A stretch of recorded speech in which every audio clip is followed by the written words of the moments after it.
and welcome to a very unplanned edition of the Dirty 30. I'm here with myself. I'm Josh Chastain, Dirt Racing on the Bluegrass Live, Worldwide West Lanham with Dirt Racing on the Bluegrass Live as well, and DJ Smallwood with Dirt Racing Media. Is that right? No, that's not right. It's slinging dirt media. Close enough. Slinging Dirt Media. Slinging Dirt. I was like, that's not right. Okay, That's not Slinging Dirt Media. My bad. So That's all good. I got to get that name right next time. I'll get it right for the intro, but I've been called worse. yeah, no, I'm sure you I'm have. sure you have. I guarantee it. You've been way too involved in this sport not to be called worse things. So yeah, there's no doubt about that. But like I said, very unplanned, unexpected, Dirty 30 episode here. Guys, I know Dirt on Dirt. I saw just before I came on, didn't realize it, but they're live right now as well. We just want to do the same. Remember Scott Bloomquist here. Man, whether you loved him or you hated him, everybody was on one side or the other. You certainly respected him. I think there's no question in my mind that he is truly the greatest of all time, and just almost surreal. You couldn't believe that it was true when you woke up to the news this morning that he had passed away. Yeah, I agree with that. It definitely was a surreal deal where you're thinking, you know, did this really happen? And it was confirmed, and it did. And just one of those things you never want to hear about any of our racers here in the dirt racing community. But yeah, bad phone call to get first thing this morning. That ain't no lie.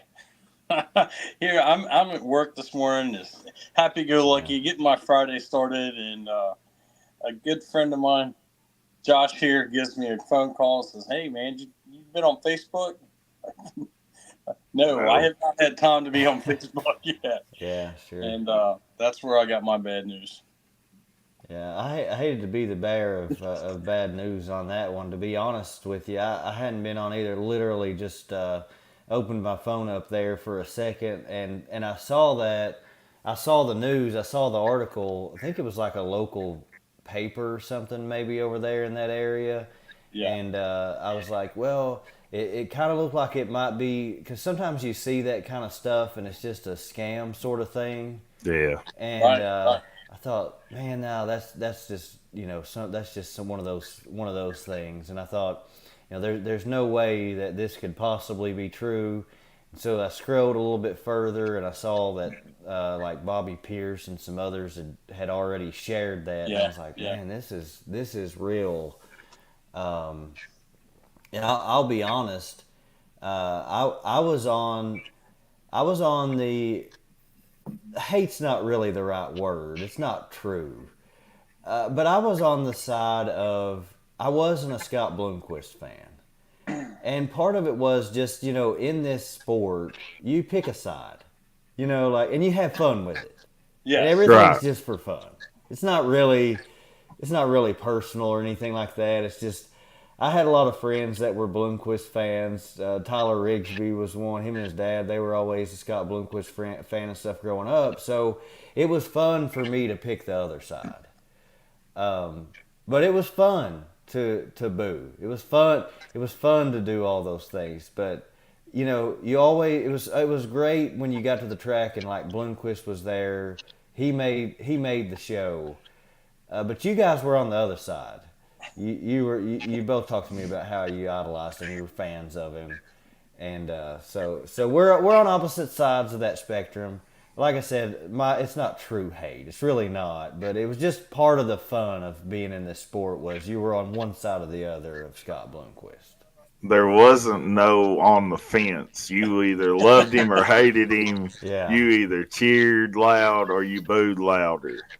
Whichever. yeah, And my love for Bloomquist from my very first dirt race at Tazewell Speedway in the summer of '05, I became a Bloomquist fan and have been my entire life. And you said it best right then. When Scott Bloomquist showed up, wherever it was, whether he was on time, most often he was late, he made the show that Yeah. much better just by him showing up. You really didn't know what to expect, but it was always a show. And 9.9 times out of 10, when he showed up, everybody else was running for second through 24th. Am I right, DJ? Buddy, you are dead on. I mean, I know I'd talked with and I'd shared with Josh there. You could, if you was at Eldora, you didn't have to hear whose name they said. You could hear the crowd's reaction, and you knew whose name they said because it was either boos or cheers, and people ready to fight over it. I mean, it was just, man, it's just, I don't even know how to put it into words. It was just such a, I can't even describe it. It was just such a emotion that everybody had one way or the other. And like you said, there wasn't a whole lot of in-betweens. It's like, he's just okay. It was either you really hardcore like this guy, or you're just like, look, I want everybody else to win except for him, Yeah. Well, I can attest to that because my very first World 100 at Eldora Speedway, I sat amongst probably 30 Jeep Van Wormer fans, and I honestly thought I was going to have to fight to get out of there. You're gonna have to they hated Scott Bloomquist, yeah. and Jeep's from Michigan. I'm a young dirt late model fan at this time. That right there made me not like Jeep Van Wormer because of them fans, and it was crazy because there's 4 of us sitting right in the middle of 30 of them. I may even been more, right behind the flag stand, right under the covered bleachers. But they hated him. I mean, with a passion. But it was fun. Isn't it weird or funny or however you want to say it? Isn't it? Again, however you want to say it, isn't it strange how the fans' reactions or how the fans act can change how you feel about a driver? You don't know that driver from Adam. You never have a conversation with him. But if you've been around some of his fans, you're like, I don't know. I'm just not a fan of that guy or whatever. Right. Yeah. Well, and I think that whole thing, that whole situation there, having, every sport has to have that guy in order to thrive, in order to grow, in order to become what dirt late model racing has become today. You had to have that guy, that Scott Bloomquist, the one person who can draw a reaction from everybody and a passionate reaction in every single crowd. And that was Scott Bloomquist. And we compare people all the time. We say, well, this guy's sort of, comparable to Scott Bloomquist, but they'll never truly be anything that can ever come close to being Scott, just because who he was and the image and the persona that he had made him that guy in a way that, man, I don't know. I know the sport wouldn't be where it is today without that. No. And I don't know if we'll ever see that again. As my papa would always say, God broke the mold when he made Scott Bloomquist. I mean, there will never be another one like him. And the sport that we love so dearly would never be where it's at today without Scott Bloomquist. It just wouldn't. I mean, he's had that big an impact on the sport. 100%. DJ, you talked a little bit earlier, when we were talking on the phone a little bit earlier, about just from a racing standpoint, from an on the track standpoint, ahead of his time, things he was doing with the car and things he would do. Yeah. That I mean, gosh, I mean, I know for a fact, and this is you can fact check this. Gary Engel does electrostatic painting, and Gary owns, and he's owned cars and race cars for years. And Gary used to paint all the Warrior cars that was built down in Knoxville. So Gary painted all Warrior chassis. And Yeah. this is back in the day when Scott was running the Warrior cars, and Gary was there to paint his chassis or whatever that day. And Scott comes in, and Scott wanted to know how much that paint weighs. How much paint are you putting on that frame? He was to that much detail. He wanted to know how much that weight was going to affect his car, and it's like, who's ever even thought of it's paint, it weighs next to nothing, but you add up 2 gallons of paint or whatever it takes to paint a chassis, it's got a little bit of weight to it. The guy was that far, and he was thinking about it that much that he needed to know how to react to that and what he needed to do because of that. Nobody else was asking that question. Yeah. I knew there were some other things and stories. Some I would believe wholeheartedly. Why would I doubt that? Scott would build a Clear or a Lexan fuel cell, put it in a race car, have somebody go out and make laps in it, and then him get in the car and follow behind it, so he could see what the fuel does in the fuel cell. So he knows what design and how to make his fuel cell, because the weight's going to move around, the fuel's going to move around the fuel cell. That's going to shift weight back and forth. This guy is thinking about how these things act on his race car, so he's doing things like that.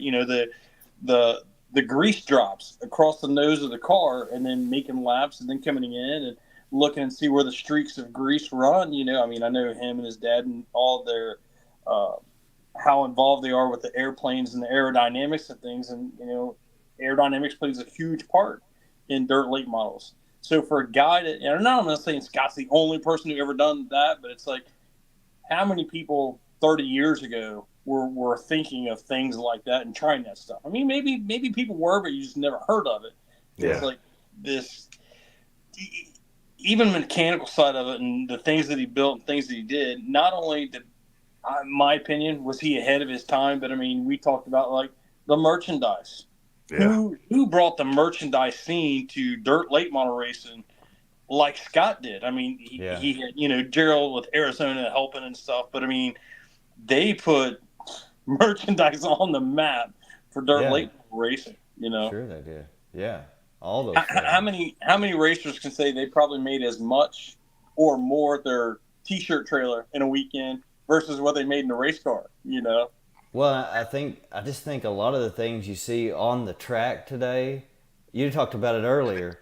A lot of the rules and dirt late model racing in place today are rules made because of Scott Bloomquist. Look at merchandise sales today, where they are and how people are doing things. Yeah. Scott was way ahead of the curve on all that stuff. It's just crazy how many ways he impacted the sport.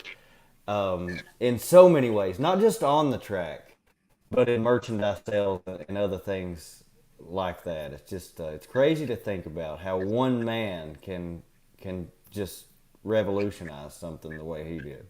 I know, like when Dale died, Dale Senior, when he had the crash at Daytona, and that did, whether and some people will openly admit how much that really changed NASCAR. Mm-hmm. Better or worse, there was a lot of rules and this and that or whatever. It impacted the sport. Yeah. Right. There's going to be a huge impact. I mean, I know this wasn't racing related, but still, I mean, we have lost an icon in this sport, and fans are going to react, in different ways. It's going to see an impact in our sport in some way. I mean, we've known that the guy is probably past his prime. I still thought the man was going to win some races. I was hoping to be there and see it. Being a fan that I couldn't wait to see that next win when he comes back and just karate chops to everybody. There's the Tennessee ass whooping or whatever. Right. Whatever of those iconic sayings that we've got memories of him saying and the interviews. What was he going to come off with when he won that next race? I wanted to see him so bad, but it's like, the stuff that he's been through in the last few years, the motorcycle wreck and just the other things outside of racing that's taken a toll on his life, losing Randy Sweet, I mean, there has been some other issues that the man's been going through, and it's like, man, are we going to see those days where Scott's number one and dominant again? Yeah. But even through all that, if he wasn't in the car, he was helping drivers. I mean, Yes. you look, Yes. he helped Garrett Smith. Yes. He helped, I don't know, help me out. I mean, just other drivers that Scott was always in the picture, even if he wasn't in the race car, helping Sure. fellow drivers, a lot of young drivers. Ask Casey Burdett how much Scott's helped them. Yeah, there's another one. Yeah. Another one. I mean, Trevor Landrum here locally here at Florence. Yeah, how much help they've had. Mike Benedum. Right. I mean, the list goes on and on. Nick Hoffman drove his car for him. Chris Maddens drove a car for him. Scott's been involved with these guys many shapes and forms. It's going to be different. Yeah. Yeah. It's funny, because we were talking about this earlier.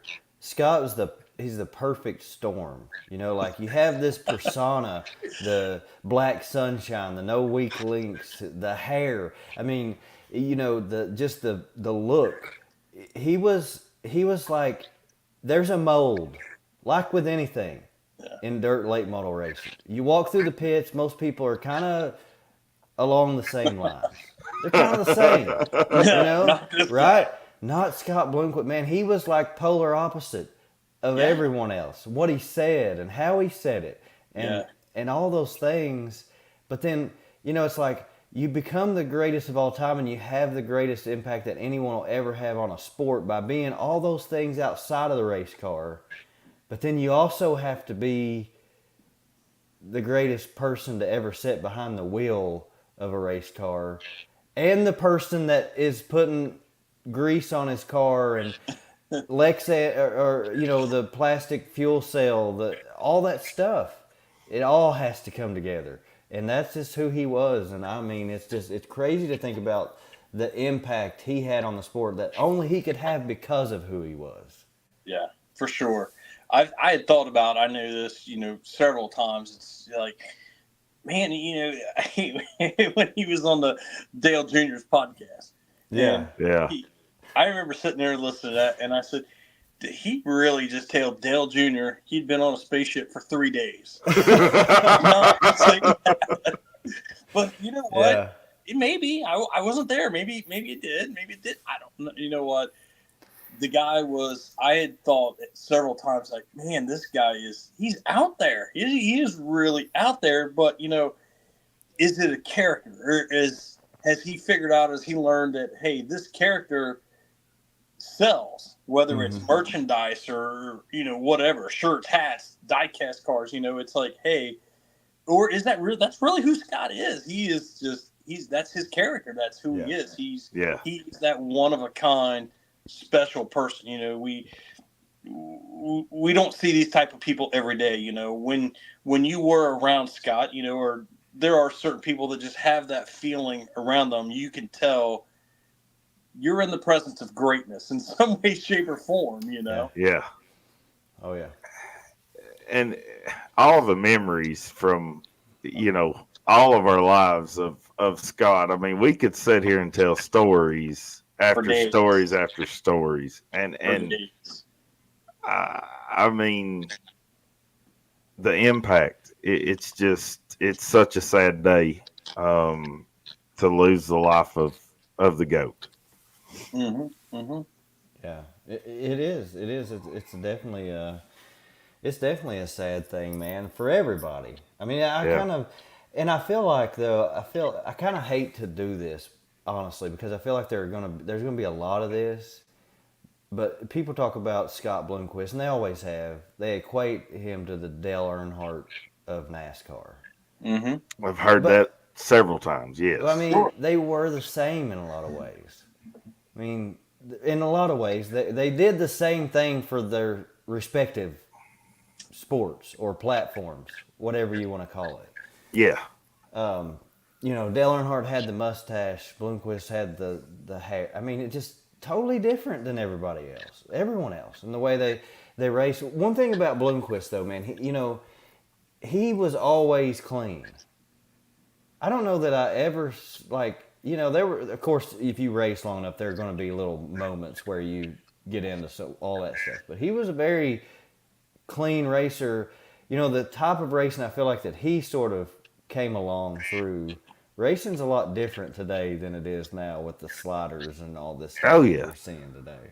yeah. Because Scott, his mentality was a straight car is a fast car. So you see these guys just, I mean, just throwing it in there and sliding and this, that, and other. Yeah, Scott's cars were fast. The straighter they stayed, and that's why Dale McDowell's so good in that yeah, car. And I mean, I don't care where Dale shows up in that Blomquist race car. He's tough and a competitor to win it. And him and Scott, just kind of gelled their driving styles and their ideas on that car and racing style were very similar. And they were both very good at what they did. But his car, the straighter, the faster. yeah, There is. I'm 99.9% sure there's a formula, and it may have come from Scott. Maybe not. I believe it is a foot sideways is equivalent to 40 feet straight ahead.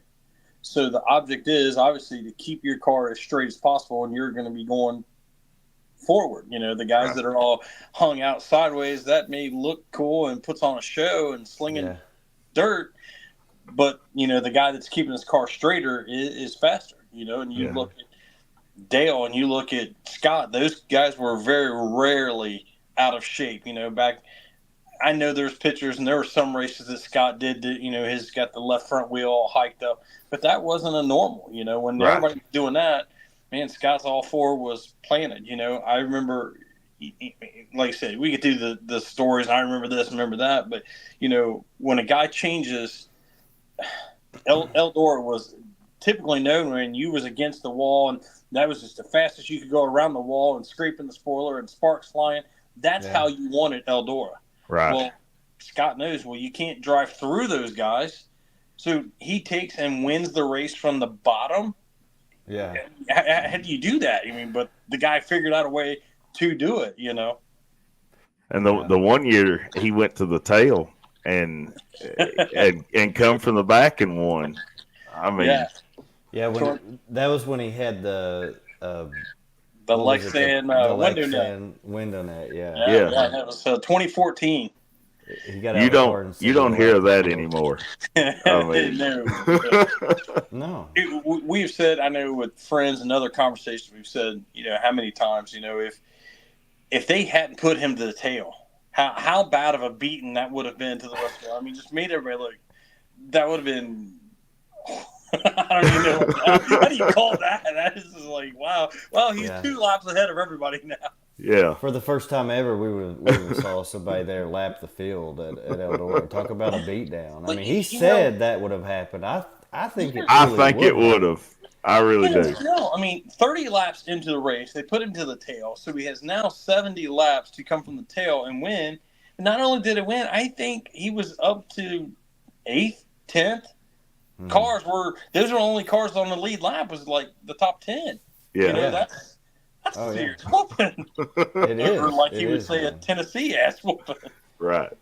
Yeah, it is. And well, the thing I remember about him was he was one of those guys.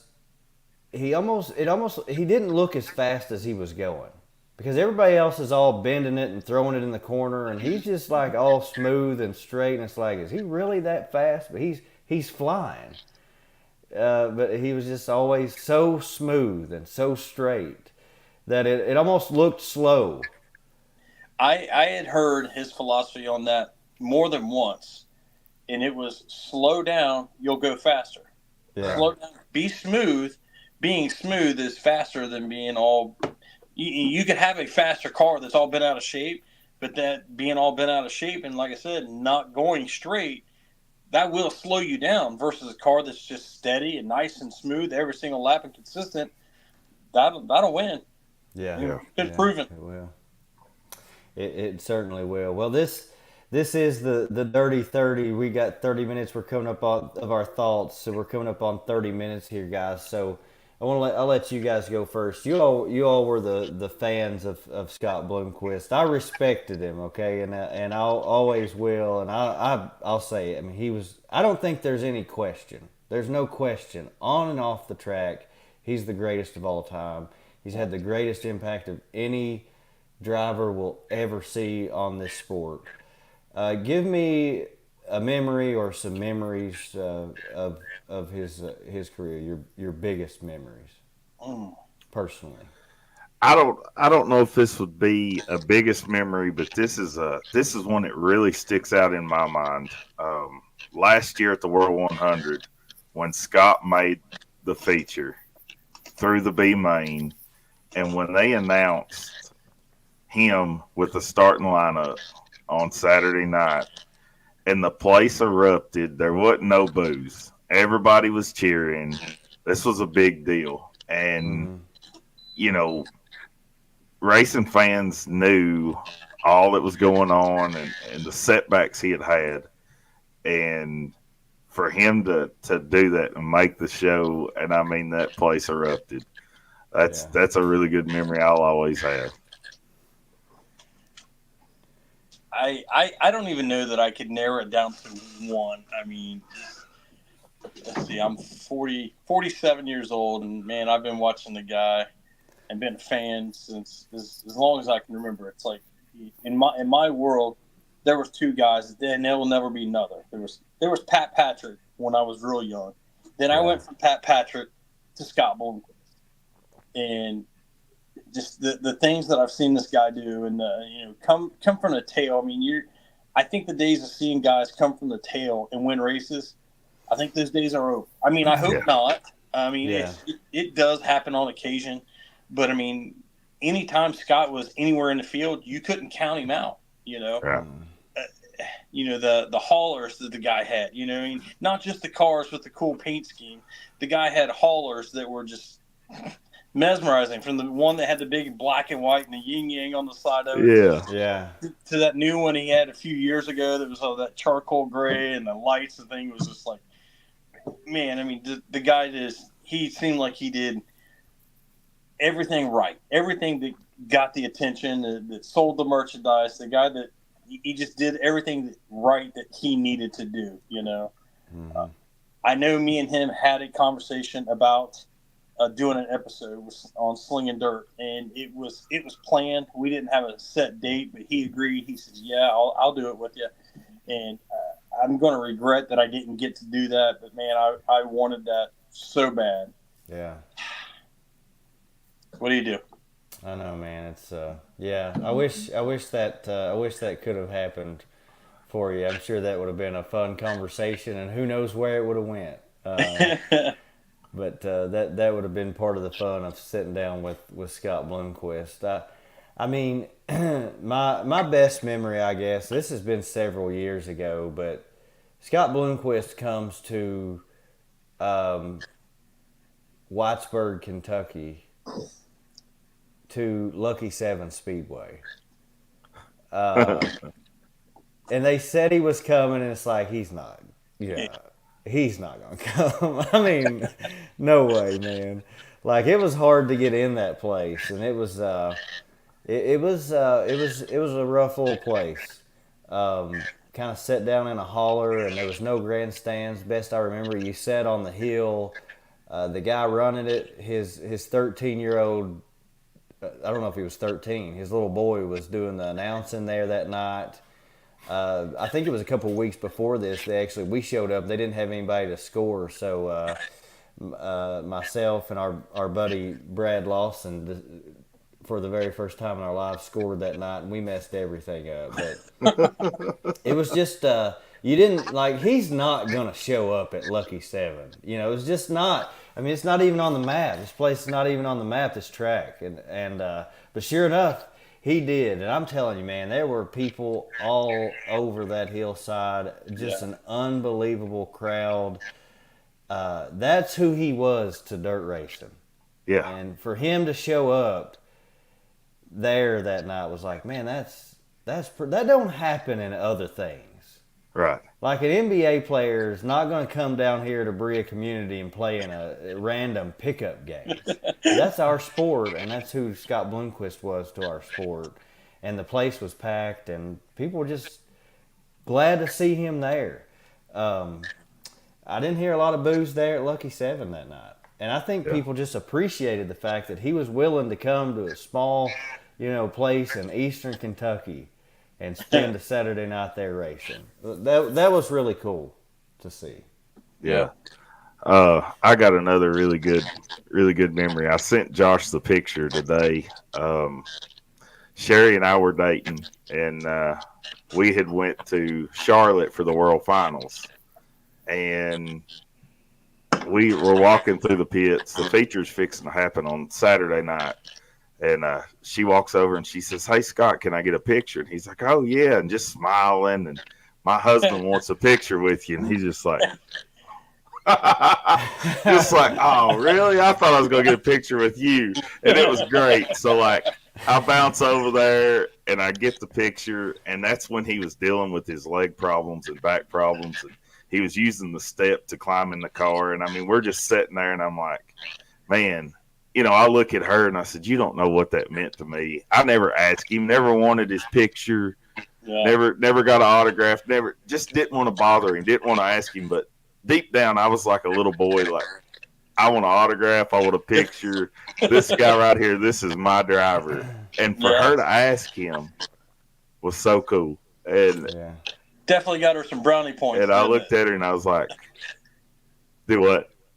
I said definitely got her some brownie points, didn't it? Oh, yeah. Huge brownie points. So after that, I walk over and she was a big Brandon Shepard fan. And I said, same scenario. I said, B-Shep. I said, my wife girlfriend at the time wants a picture with you. Absolutely. So I returned the favor. I got her a picture with B-Shep. So, but that's just super cool. And we sit there and watch him get in the car and go through his routine. Something I'd waited to do forever, get my picture took with, greatest of all time, and it happened. So, and like I said, I could go on story after story. Just always loved him as a huge fan. I don't know how you can keep a conversation about the GOAT, the dirt track dominator, the voodoo child, the black sunshine. I don't know how you can keep that conversation to just 30 minutes. Yeah, it'd be really. It's a tough. Impossible. You can't. Tough thing to do. Yeah. Well, I think. I think the best way, because it's hard to, it's like how you wrap this up, when you think about getting on here and talking about this, first of all, the tragic news that we heard first thing this morning, and then just kind of taking, like you said, 30 minutes or as close to it best you can. That's hard to do, to remember him. But, I think I'll close with this, let you guys say whatever you want. A lot of times I think what we forget, you see someone like Scott Bloomquist, just the legend that he is. I don't know, there's probably not anybody else in the pits that Wes Lanham wouldn't want to walk up to and get their picture and autograph because he didn't want to bother him. But Bloomquist was that big. Right. He was that big. But what we forget, I think, a lot of times is that Scott Bloomquist was a person. And he had a family, he had friends, really close friends, close fans, a lot of people that looked up to him and called him, Dad, whatever. They were family to him. And, just thoughts and prayers to them because it's very tough news for all those folks today.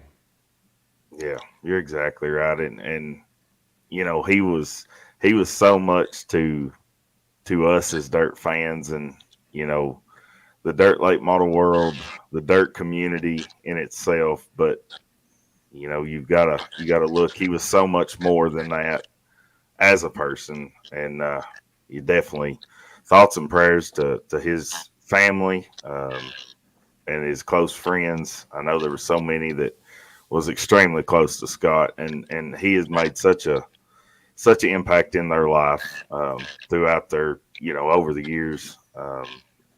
So we just definitely want to give our sympathies to you all. Yeah, for sure. I mean, looked up to and idolized the guy and been a fan of for so many years. The guy was still, I may not have been close friends with him, and I know some people who were close to Scott, and family as well. The most important thing is my heart goes out to I've stayed off social media. I haven't posted anything about it because I just don't feel like words. There's nothing I could say that could do justice other than to all of his fans, other than other fans, closest friends, family. My heart goes out to and wish everyone nothing but the thoughts and prayers for everyone involved, and just remember the great side and who he was, and life goes on. Yeah, there's a lot of those for sure. Well, this has been the Dirty 30. Thank you everyone for watching with us. Until next time, we'll see you at the races.